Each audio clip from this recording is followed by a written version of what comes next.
Hello and welcome to this short video on how to achieve a top grade in Romeo and Juliet.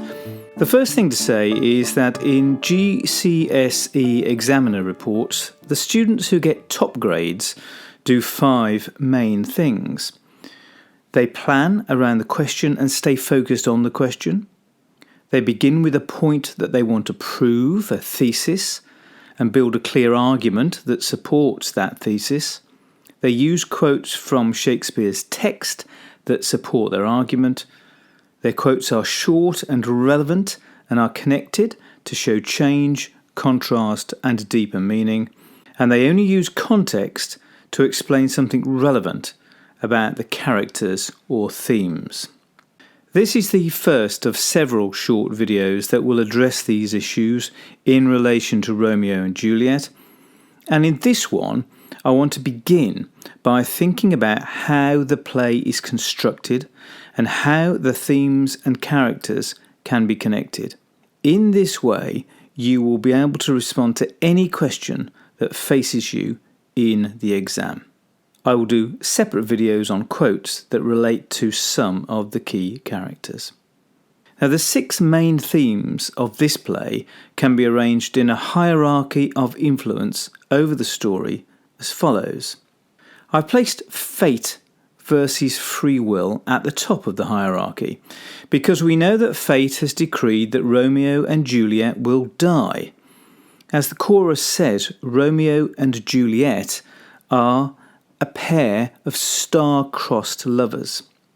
Now, it's important to know exactly what this phrase means because many commentators misinterpret it.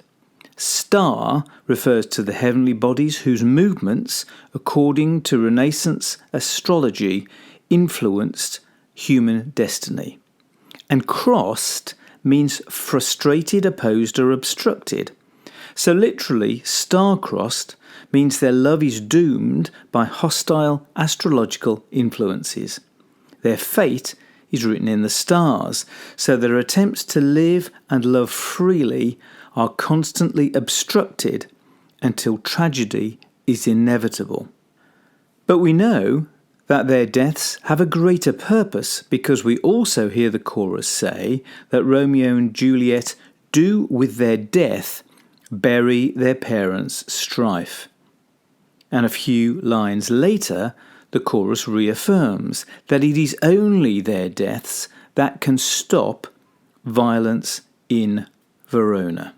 Second in the hierarchy are issues related to patriarchy, because this structure gives men more power than women, and the aim is to maintain that system.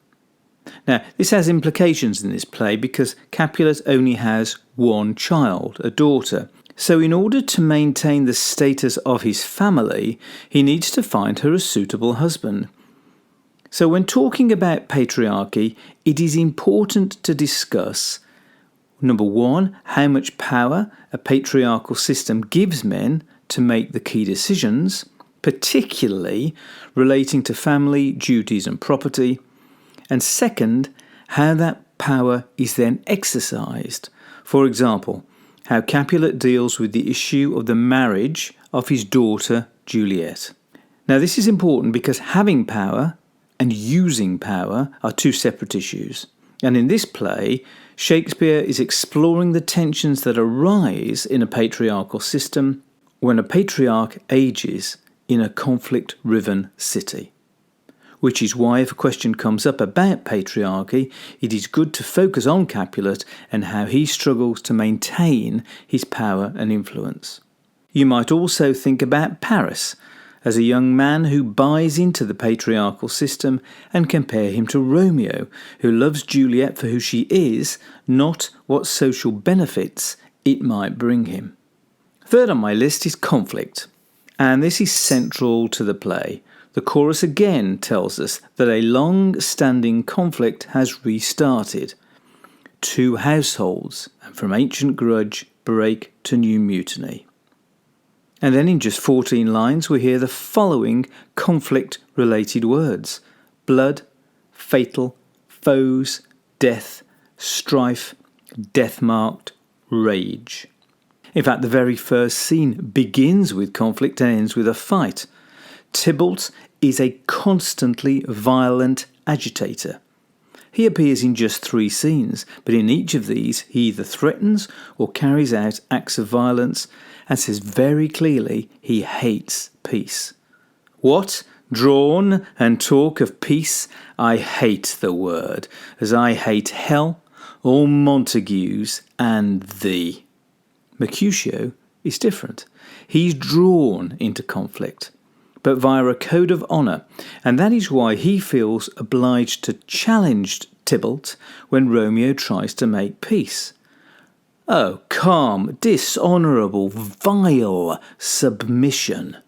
And that, of course, results in the deaths of Mercutio and Tybalt. Benvolio, whose name means well-wishing, tries to make peace throughout, and Romeo does his best to stay out of trouble. But being star-crossed, he ends up killing Tybalt. He cannot avoid his fate. Fourth is duty to the family. And now if this theme arises, there are multiple characters you can refer to. Capulet, because he expects Juliet to obey his orders as head of the family, and this brings him into conflict with Juliet and to some degree with the nurse. Juliet, who is torn between her duty as a daughter and her love for Romeo. Lady Capulet, who embodies duty to her husband and family expectations. And Nurse, who has conflicted loyalty.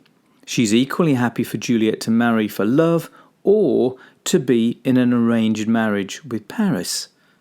Romeo, who decides that his love for Juliet is more important than his loyalty to the family, yet who carries out a revenge killing when his kinsman Mercutio is murdered by Tybalt.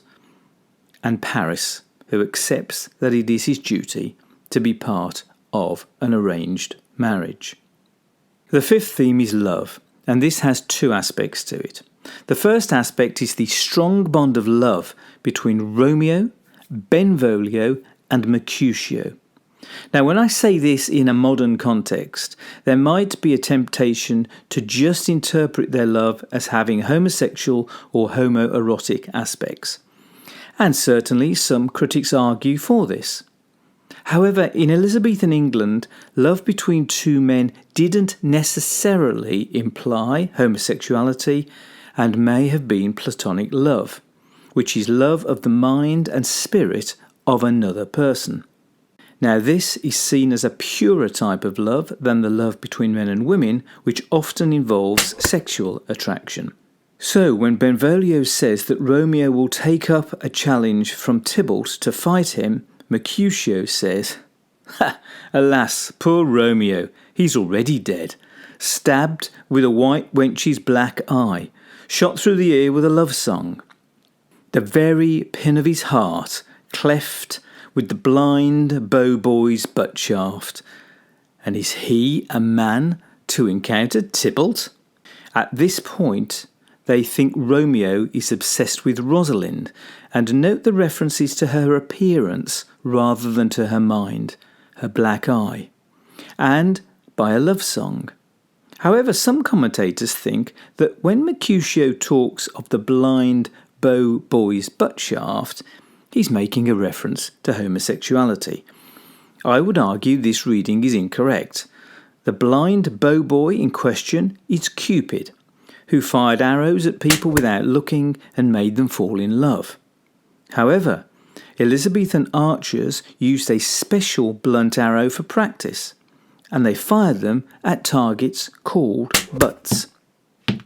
So the joke here is that Cupid has only fired a practice shot with his butt shaft, and even this has made Romeo fall in love.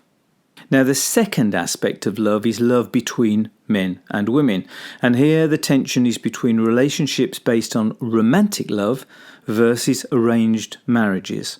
In the play, Romeo and Juliet are immediately attracted to each other, and the moment Romeo sees Juliet, he says, "Did my heart love till now? Forswear its sight, for I ne'er saw true beauty till this night." And just moments after their first meeting, as Romeo is leaving the Capulet ball, Juliet says, "Go ask his name. If he be married, my grave is like to be my wedding bed." They see each other and fall in love with what they see. Now this is the type of love we're familiar with in Western society, but in other societies today, and certainly in this play, the emphasis is on arranged marriage.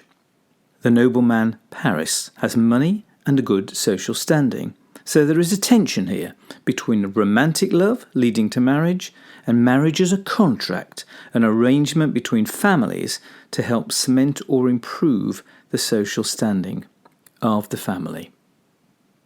Sixth and lastly, we have the theme of reconciliation and peace and the characters who focus on trying to preserve and extend the peace.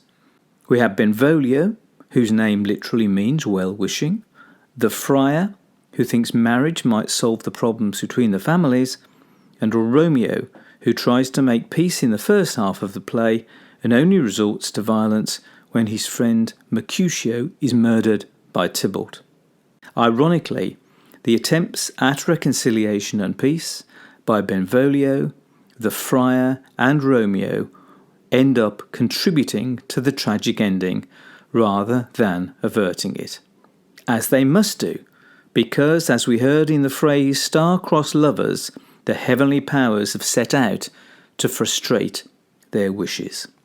So in summary, exam questions are very likely to draw upon these themes and ask you to explore how one of the characters is presented in an extract and in the play as a whole. Now, in further videos on the Dr. Aidan channel, I will expand upon how key characters are presented and provide further quotes that you can use in an exam setting. So I hope this short video has given you an insight into how to think about the themes of Romeo and Juliet and which characters can be linked to those themes, and that it will be useful when preparing for your exams. Give a thumbs up if you enjoyed this video and subscribe now so that you don't miss any of my future posts.